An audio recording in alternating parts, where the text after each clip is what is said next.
But before we get started, I do want to go over just a couple announcements, and I do want to use just a little bit of our time to talk about Team Cup and maybe what you guys are doing, best practices when it comes to Team Cup, simply because it's locked and loaded now.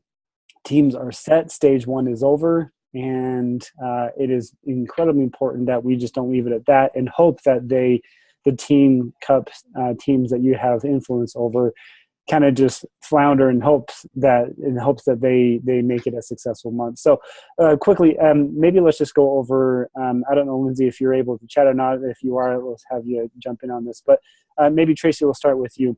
What are you currently doing this month to make sure that Team Cup engagement is at its highest ever and that people become successful, whatever that looks like for them? Well, we started talking about it at Summit. That was first and foremost. Like, we had our big team dinner. We were all together. Hey, Megan. Is that Megan who just joined? No, it's Laura. That's right.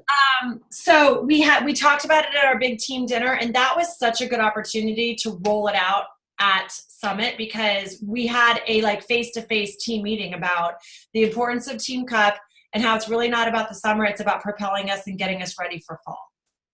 Right. So everybody sort of started talking that night about their teams, and there was just this buzz leaving Summit talking about who was going to be where. And then I kept doing videos in our page. And then every time a new leader would step up looking for a team, they would do a video in the team page. So it was really fun to sort of see all the teams come together, even though there was some drama about people getting left out and having to go to the bigger umbrella to find other places. But there's 4 girls who hit Success Club 6 yesterday. I mean, there's an energy about it. And I also think that sweatshirt is pretty darn cute. It's that for some people, that swag is it, especially for a new coach has nothing to wear and they get excited about that, or doesn't have the money yet to justify, the crazy shipping costs that we have for apparel. I have no influence over that. Okay. So how are you going to, throughout the month of August, how are you going to keep engagement high? I mean, do you have things set in place for this, or? Well, yes, we're doing, we're, in addition to our team calls, we're doing Team Cup every other Tuesday night phone calls. And last night we did one, and it was about running free groups so that all of these new coaches have something to invite people to that's not scary.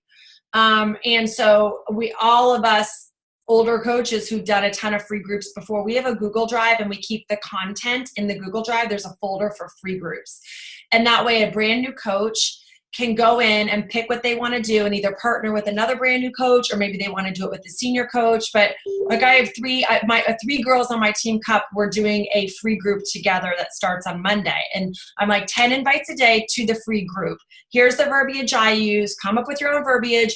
Send it back to me. Let's practice it. Let's leave voice messages on Facebook. Let's get comfortable. And it builds confidence when they're inviting people to free groups, so that by the time the free group is over a week from tomorrow, they then can start inviting to the August 28th challenge group. So it's really creating a calendar for them. It's getting them excited, creating a calendar, giving them a game plan. And if they're too scared to do it by themselves, the banner in our Facebook freemium has all of our pictures on it. We're running this together, but it's all written. So it doesn't feel like they've got to write the content, they've got to do the content, they've got to do the inviting. It's just super easy, and it's done for them. Good. I like that. Samantha, I'll have you go next. So yesterday in my mastermind group, I came out that one of the main reasons why people are nervous, maybe the reason people are nervous in joining, as to why they don't want to join the Team Cup, is because they don't want to let the team down. I don't know if that's the issue you guys are running into. And so now that teams are set, and hopefully most of those people have joined, Samantha, how are you tackling that issue and making sure that it kind of go along with what Tracy said here, practicing so that when it really counts, they're more comfortable, and by the end of August, they're saying, I think I can do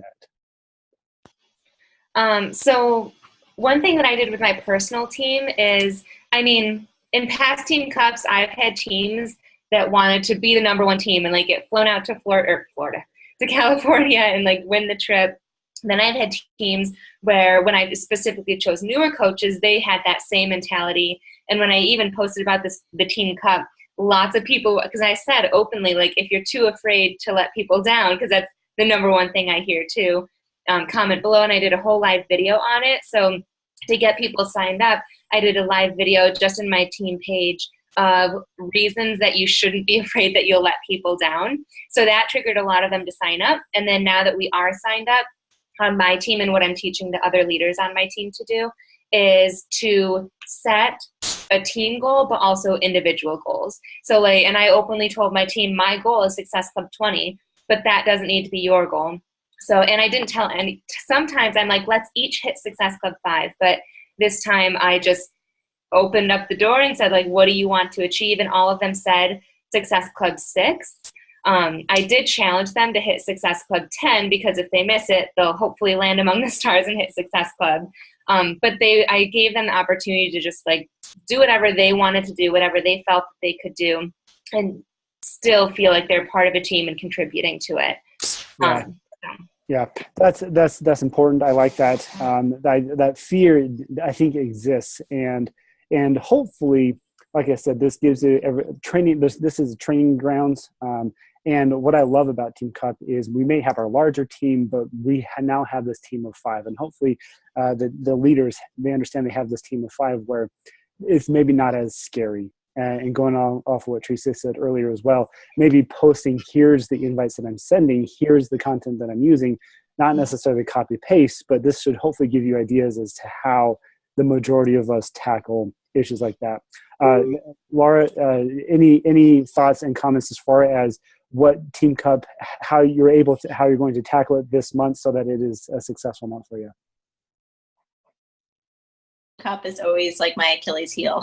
Like, I don't know what it is about it, but I don't know. Like, I have a really hard time rallying my team to get excited about it, because I think a lot of them are in that boat where they are afraid of letting each other down. So it almost makes them bury their head in the sand even further. So I've been posting more in our team page as far as more scripts and more resources for them to get more comfortable, and encouraging them to take screenshots of their conversations that they're having and what activities they're doing every single day, and really trying to focus on the little stuff. Like, sometimes when they set a Success Club 10 or they set a Success Club 20 goal, they get discouraged and the month seems to fly by, and then they worry that they're never going to get to that goal. So instead, focusing on what they're doing every single day, what conversations they're having, who they're forming with or engaging with every single day, instead of letting the entire week go by and realizing you don't have any Success Club points on the board.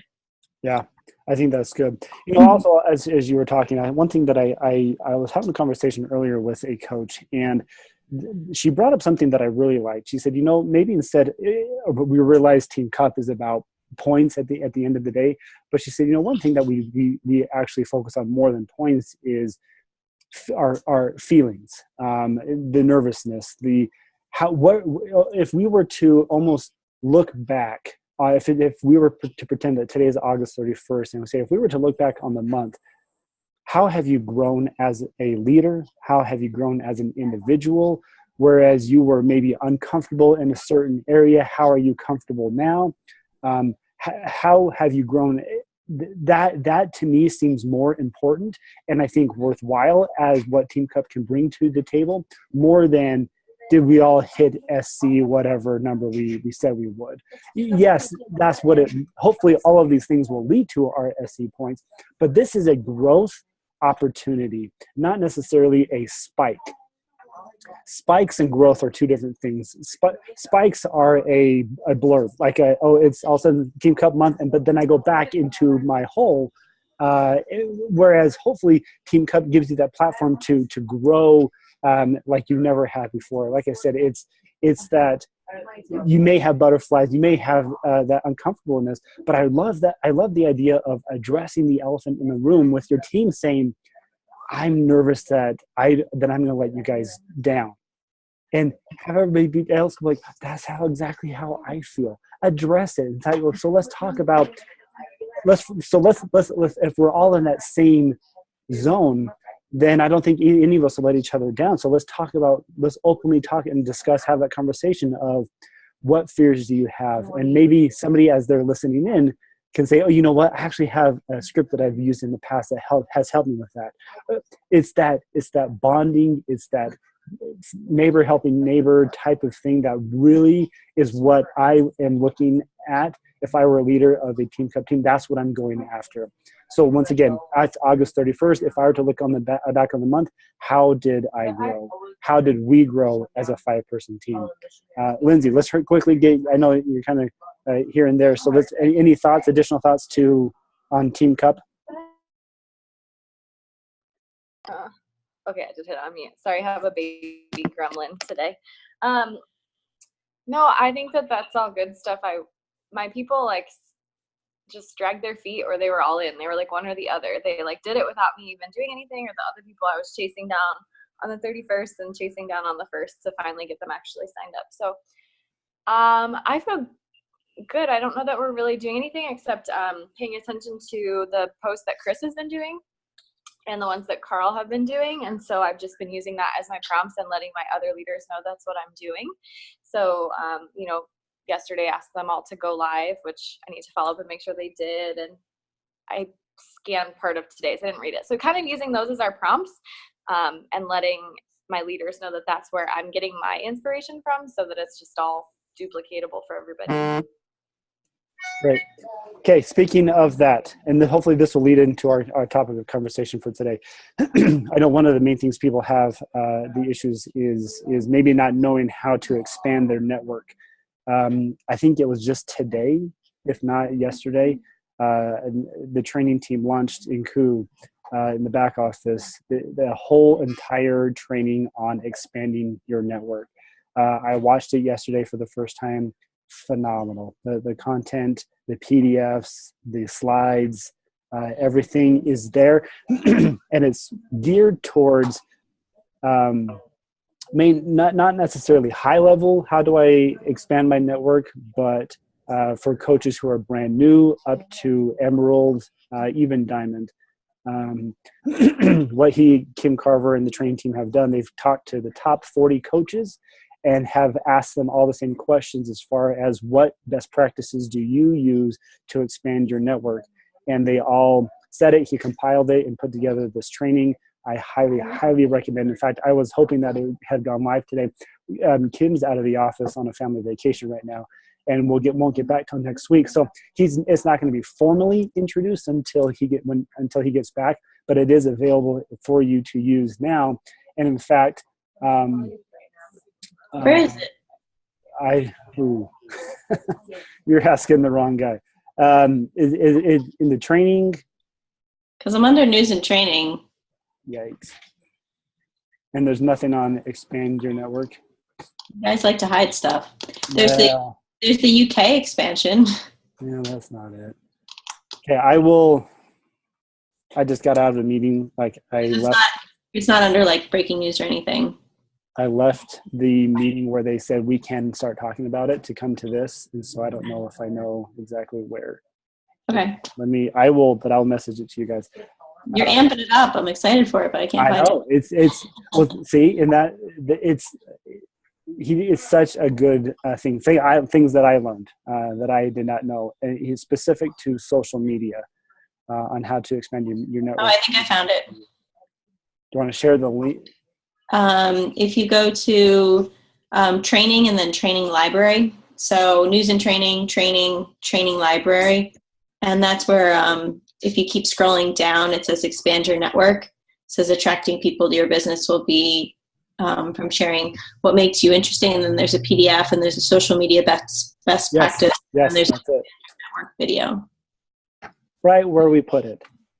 The easiest spot under training, and maybe more training. But it should be like, I don't know, like new stuff should pop up at the top, and it just goes into the. Whoa. Let's not talk about how this place, it can be better. Getting fancy. It's alphabetical. So it can be better in a lot of ways. So use it. Yes, that social media best practice guide is great. I like the PDF the best, just expanded networks with social media. And one of the things he talks about is obviously social media, on how we can grow our network. It goes over a lot of what was talked about at Summit.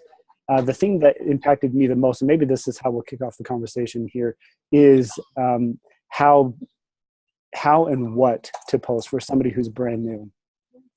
Because what may have, and we know this, and Shalene said this on stage, what may have worked in 2014, 15, maybe even into 16, doesn't give you the same results. And we're not after likes, and we're not after we're not after things like that. We're more after questions.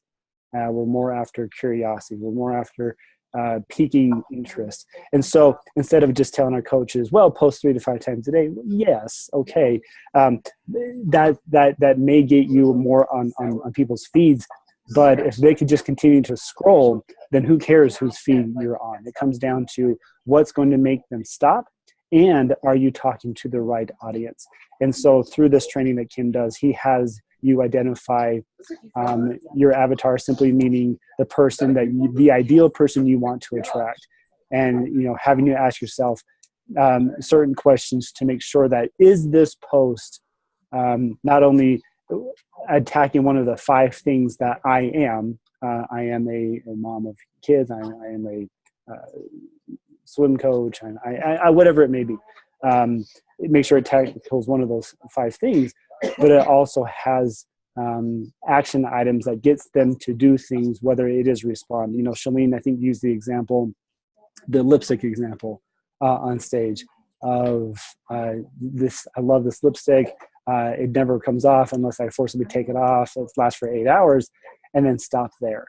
And so people then would have to ask questions as a follow-up to, what's the name of what color, what's the name of the color, what's the brand, yada, yada, rather than just spilling everything out there. So that pretty much if you give everything out there, they don't need to ask any questions because you already gave everything out there, and they can just go Google it and probably find it somebody else or cheaper or whatever it may be. So that's kind of where we're at. And so maybe I'm talking way too much here. I would love to know your best practices, things that have worked in the past, maybe new things that you have learned as far as social media goes, maybe what you tell your coaches to do, somebody who has never really been active on social media, how they become active and successful as far as if they do these things, they actually get results over a certain period of time.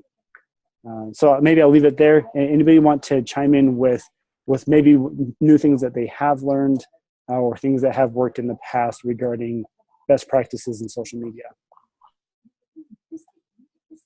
For me, the number one thing that's working to expand my network and connect with people at the same time is Instagram stories. And what I do is I share like my workouts and my shakes and stuff on Instagram stories, but I get the most engagement on things outside of that. Like one of the best things that happened was I got out of the shower and my hair is super long, and I don't brush my hair just because I find it annoying and there's so many knots. And I recorded it at one time and I was like, I don't brush it, but we're going to try it out. So I was just like, and it wasn't live. So I did like lots of little clips of 15 seconds each or whatever of me trying to brush my hair. And I did the time stamp and it was like 10 minutes later and I was like halfway done. And I was just like, what do you guys do? And I wasn't even meaning this to be like a business move or anything, but I got like 25 people to send me like the Tangle teaser or like specific brushes they use or products they use or something like that.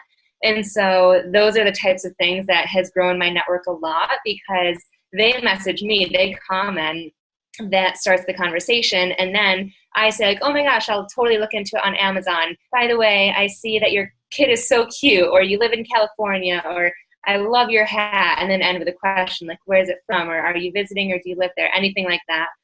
So live videos has helped a ton, specifically not Beachbody related, but just to start conversations. That is awesome.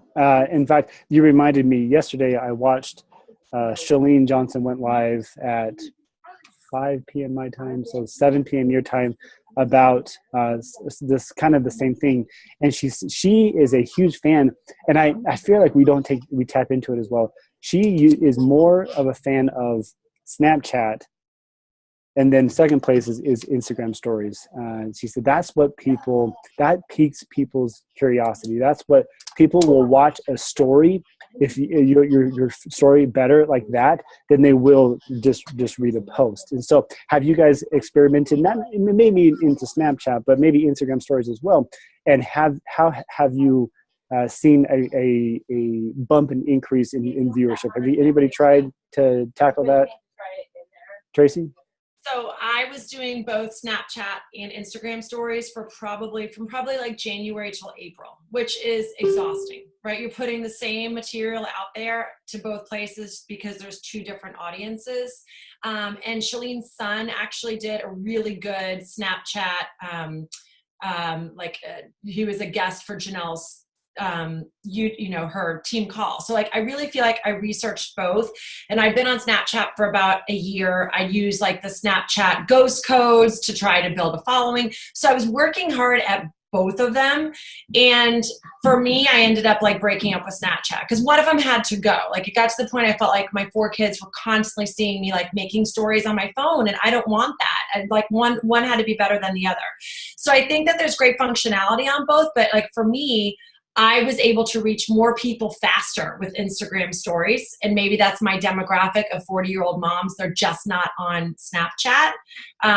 So that's why I kind of had to just pick one or the other. But I think that both of them have amazing functionality, especially Snapchat has, just ways that you can link to like if you link to your website, they can click on it straight from Snapchat and get there, where you can't do that with Instagram stories. So there's benefits and disadvantages with both, and I think it's just a matter of picking one and being really present in it. I think it's hard sometimes this is going to sound a little, I don't know, biased, but sometimes it's hard to take too much salt into, like, if Shalene makes a suggestion for Snapchat, especially because her son is making money off of selling the program that, encourages Snapchat. So I completely agree. Like, whatever platform you find works for you, sometimes it's hard to silence because there's so much information and so many people pulling you and pushing you in different directions. I know for me, like, it's really, really hard to go live. Like, I feel so incredibly awkward. So I don't see myself on Snapchat. I think some people are awesome on it. I've never been able to, like, even all of the filters with the animals just makes my skin crawl. Like, I can't handle them. So I know that I can't be on that, but I definitely have been trying to go live more. Because people do want to see you, and they do want to see what makes you real. So however you're being true to you and having that go across. But yeah, being on so many platforms is so hard. It's a great point to bring up. And I think if you guys feel overwhelmed, imagine how your brand new coaches who aren't versed in social media can feel when you give them all of these assignments. So have anybody recently changed how they approach social media with their new coaches on here's step 1 and just let's simplify it? I mean, I'm actually having that problem right now because I have a new coach. He's an actor and he's so gung-ho, and he went Emerald in like 4 days just because he signed up his mom and signed up his sister or his wife, and he's really excited. And he's like, I'm used to posting stuff about acting, but I'm not, I don't know how to cross both barriers and what to really post about. So I'm excited to check out this stuff from Kim, because it is hard to give them advice when you yourself are questioning which direction you should be heading in. Because I have a lot of success with just Facebook personal page. And I know that when that's because I've developed like a network over the last few years. So it's hard to tell a new coach, like, don't worry, Facebook personal page will be great in 3 to 4 years. So they need somewhere to start. That's a great point. Anybody else thoughts with conversations you're having with new coaches on and their concerns? Well, we just rolled out a self-paced training on our team, but part of it is like every time they finish a small module, there's an assignment, and most of it is always like posting on social media and tagging your coach.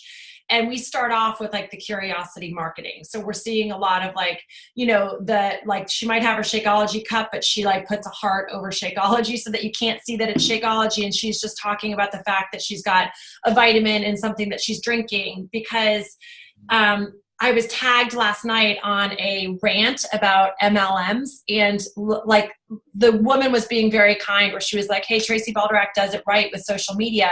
But there was probably 70 comments about people being like, just bashing MLMs. Like the fact that every news feed is full of like drinks and wraps and nail stuff and leggings, and how so many people are so incredibly sick of it.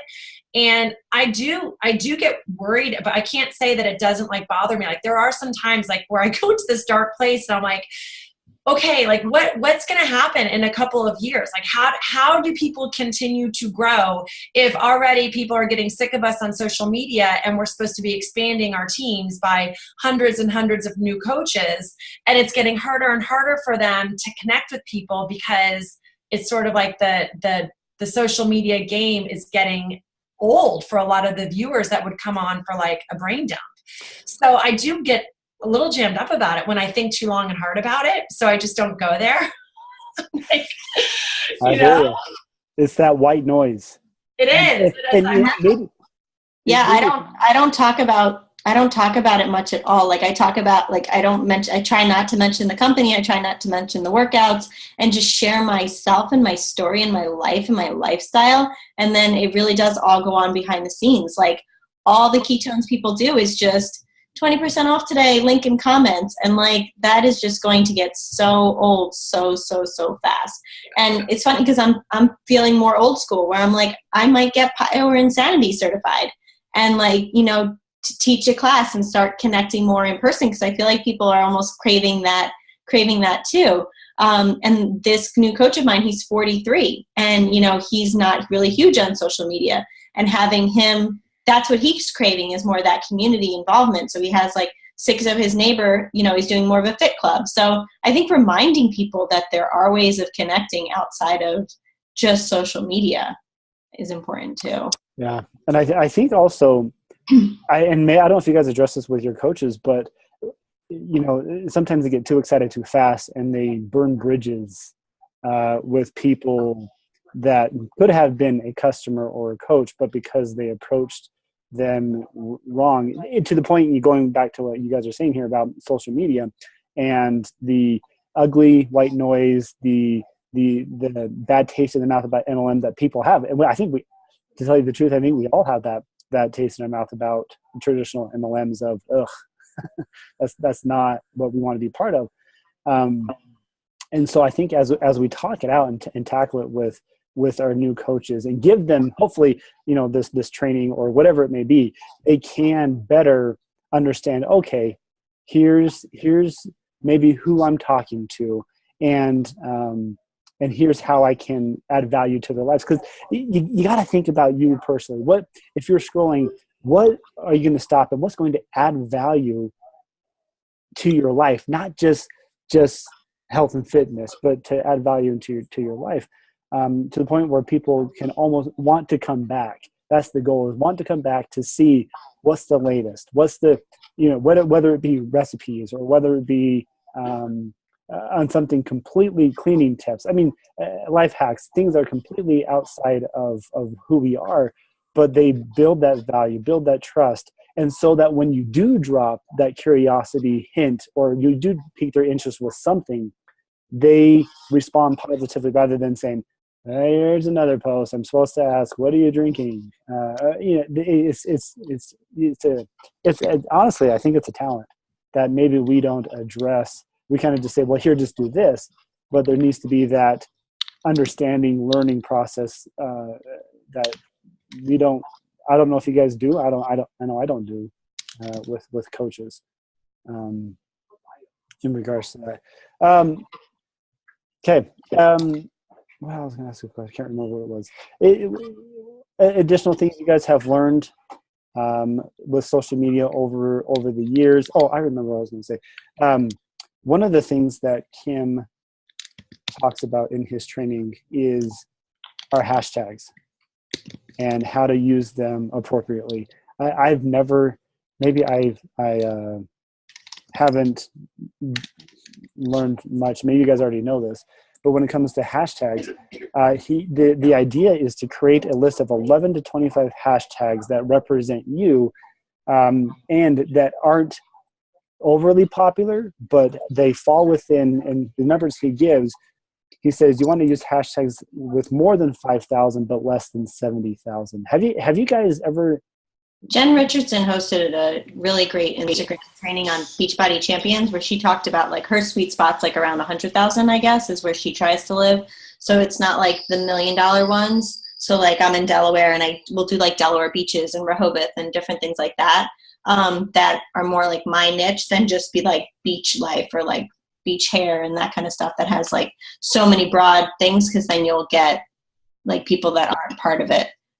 So yeah, like making sure that your hashtags are as specific as possible and not like a huge number, because you'll just get lost. What's Jen's last name? Richardson. Okay. It's one of the top. Yeah, it's always at the top of Beachbody Champions. It's like her and Yeah. Gangster Rap and like those four are like always at the top of. She is one of our most viewed videos. And she just laid it out, and it's that kind of training that I think we need to be versed on, so that we can help our coaches on. We can just say, well, here's what's worked for me, but I think we always need to stay on top of the things as well. Like my coach that I just added, like I said, like I want you to hang out on the Beachbody Champions page, our team page, and like start there. Like the ones with the highest view counts are typically the best videos. If you want more information on Instagram, then go to YouTube, and same thing, search by view count or, ratings and things like that, instead of trying to recreate all of it for them. And, because they might find stuff that works for them. Agreed. Okay. Well, this is, we're running short on time. I want to make sure we address any concerns you guys have in regards to social media, best practices, or questions that we haven't addressed yet.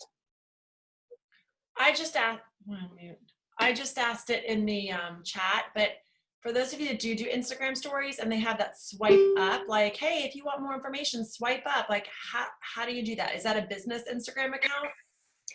Yeah, so that's what I have. You need to link your Facebook business page to Instagram. Okay. And what was that? I think I have. And so then what do you do? Then once you're on Instagram stories, when you do, you know how like the little face icon, the little options in the upper right? Uh-huh. There should be a new button. I don't know if you can see it. It's like right there. It looks like 2 links. Got it. You click that and then you enter the URL. Interesting. So just when you're going to do your story, you should have, so I don't have that. So maybe I don't have it linked. Well, you have to like take a photo or do the video or whatever first and then click that link. But I think everyone because my business page on Facebook only has like 2,000 followers. So it's not, I think it's for everybody, not just for massive accounts. Interesting. Thank you for that. Yeah, no problem. There you go. Okay. We'll end it here. But I want to make sure we continue the conversation online. If you guys do come across new things that you learn in regards to things just like kind of like what we just showed right there, let's make sure we share those. It helps everybody, and I think that's where the value is added. Make sure you guys do go to the Expand Your Network on the training site to and review it, go over it, and maybe have your team do as well. And then kind of hold the call of, okay, what did you learn and what's going to change? What are you going to start doing?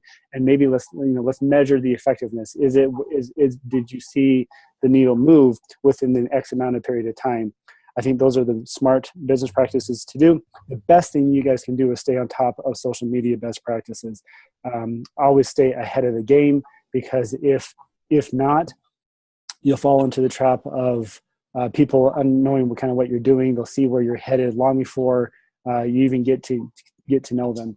And with it always evolving and always changing, it's best to stay on top of it. So great conversation.